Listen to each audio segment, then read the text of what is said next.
Welcome back. So, Mr. Turela, you were saying something. Yeah, as I was saying, you see, what government expects from the motorists is voluntary compliance, and when you don't obey the law has to take its course. That is in time of enforcement.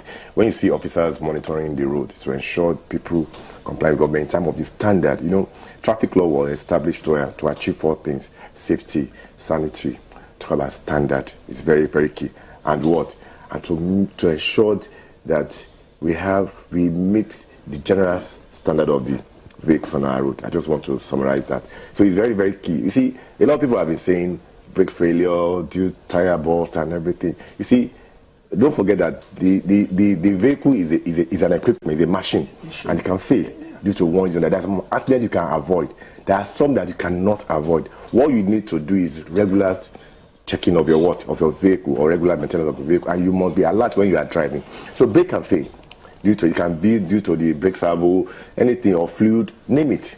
But what you need is to be alert, and when you are driving, you don't let the music override your listening side of your alertness in the vehicle. Okay. Ade from River State. Hello, Ade.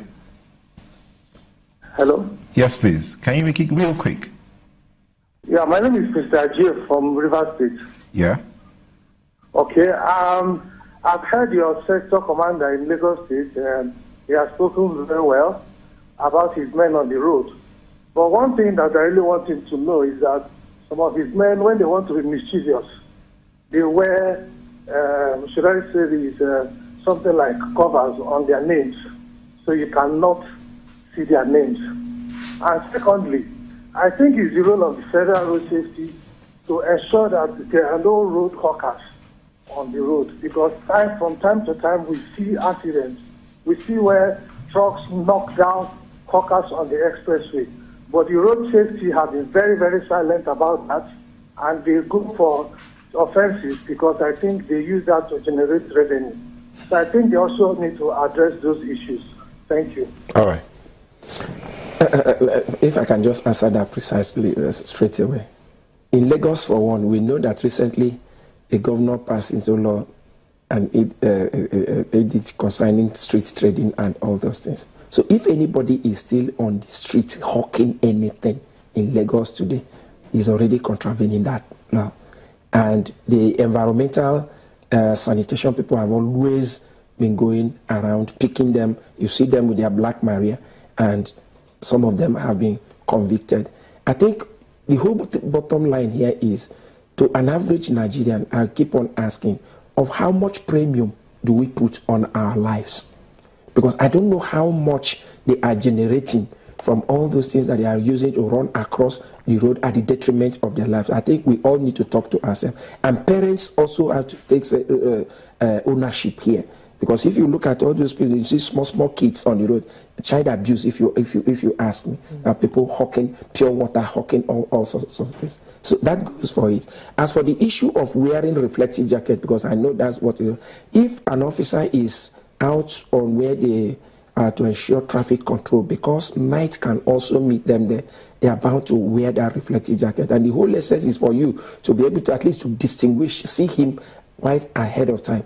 At times it can be very difficult recognizing this, but when you see that reflective jacket, you'll be able to recognize it, and this is a law enforcement agent that is directing you on which way to go. More often than not, when they are on traffic control, we insist that so that you can be seen, because we are also conscious of them. But in the event of that, and you see the person wants to be mischievous, please also look at our vehicle. That's why the vehicle is bold. I'm not saying look at the registration number. Look at the body code. If you give me the body code of every vehicle, I will tell you where that where that vehicle came from. And we look at the deployment, you know who went out with that vehicle. Okay. So either way, you still get the person that wants to be mischievous. Well, we really have to try and manage our time, because there are so many things we need to look at. Roadworthiness, and then you're looking at vehicle worthiness, or standard vehicles versus standard roads. Potholes everywhere that can pull your tire at any time, yet you insist you need to check roadworthiness. The certificate is often issued without inspection of the vehicles. So how do you check the worthiness of a vehicle, and what exactly does it mean for a vehicle to be roadworthy? Thank you. You see, when you look at the road traffic law, it is well stated that before you apply the road, the vehicle owner must present their vehicle to the vehicle inspection officer for them to do the check on the vehicle and to ensure that vehicle meets the minimum standard. You see, you often... Apart from brand new cars?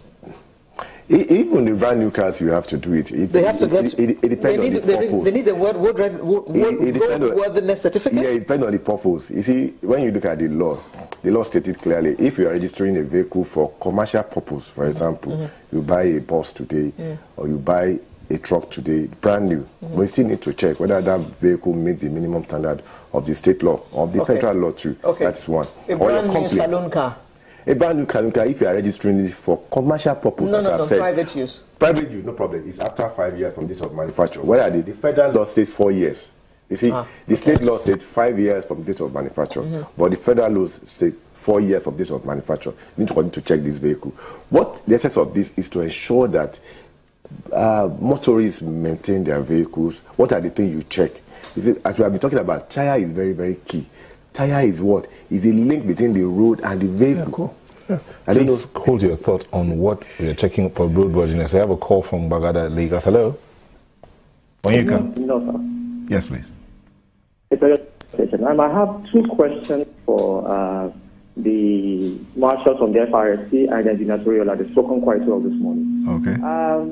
For the marshal, I had a very nasty experience when coming out from the Dia Street interchange from Bagada, going towards the Third Mainland Bridge.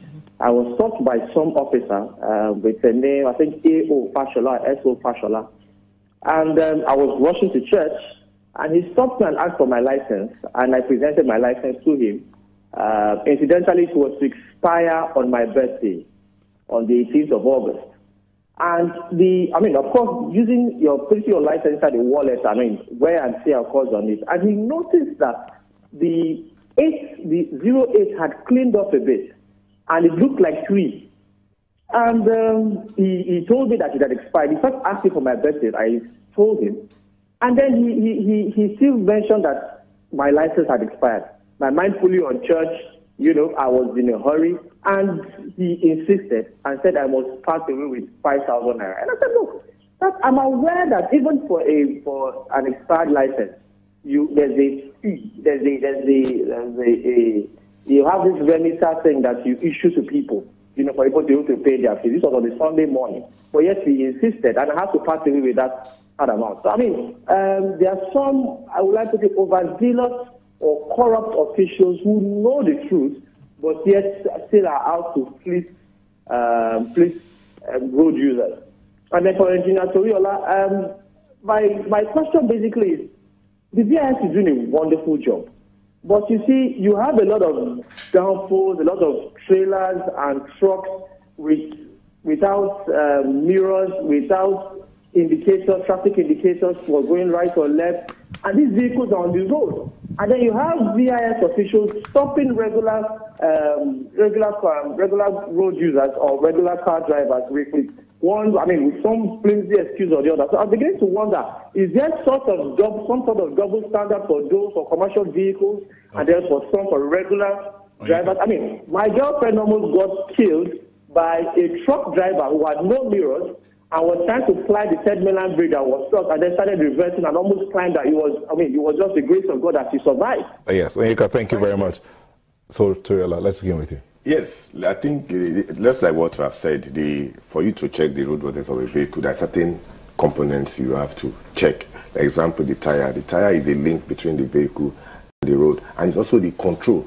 Whatever you apply from the brake, is the tire that will carry it out to ensure that the vehicle is safely stopped. It's very, very key. You look at the general body of the vehicle, you look at the lighting system, just like what he has mentioned, it's very, very key. That's why we have a special gang, like 4 gangs that monitor trucks right from the port, up to, because you have to look at the percentage of the commercial vehicle, in terms of private vehicle to commercial vehicle to also artificial vehicle in the center. We have done that to be able to now put officers, to put gangs to monitor those vehicles. So it's a continuous thing we should continue to do. Okay. But what I also want to add is that people don't have to wait for the biannual inspection for roadworthiness or yearly inspection for roadworthiness before they maintain their vehicle. It should be part of them.